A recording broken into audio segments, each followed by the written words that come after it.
История зарождения и развития ваххабизма подробно освещена в трудах исламских ученых. Ученый хадисовед университета Аль-Азхар в Египте, доктор шейх Юсри Рушди, говоря о ваххабизме, рассказал следующее.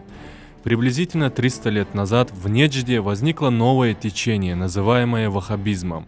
Возглавил его Мухаммад ибн Абдуль-Ваххаб. Его отец и брат были известными учеными.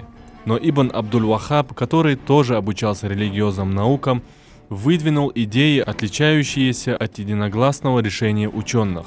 С этими новыми идеями он выступил против мусульман.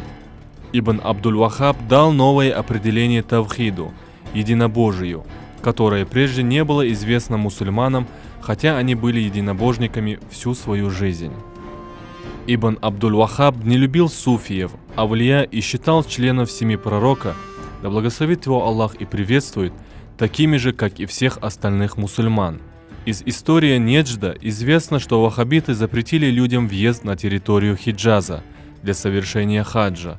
Они убили 30 тысяч паломников, облаченных в ихрам, будучи убежденными в том, что они неверные. Шейх Юсуф Рифаи в своей книге «Наставление братьям-мусульман из Неджа» говорит: «Главная цель ваххабизма – ввести мусульман в заблуждение, мучить, убивать, терроризировать, разделять и проливать их кровь. Об этом свидетельствуют следующие из их многочисленных деяний. Обвинение в неверии, язычестве мусульман, несмотря на то, что они совершают намаз, соблюдают пост в месяце Рамадан, выплачивают закят, совершают хадж. Объявление недозволенным получение благодати посредством священных реликвий пророка, да благословит его Аллах и приветствует, волосами, водой которой он совершил омовение, местом, где он сидел и совершал намаз. Обвинение в вероотступничестве суфиев, а также всех, кто не признает ваххабизм.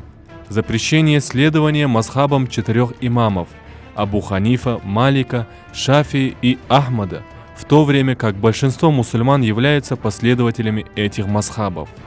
Недозволение и преследование тех, кто организовывает мавлиды в честь рождения пророка, да благословит его Аллах и приветствует. Дозволение пролития крови мусульман и лишение их собственности, вопреки шариатскому праву. Совершение взрывов, терактов среди мирных жителей, дискредитируя тем самым авторитет и добрую славу ислама.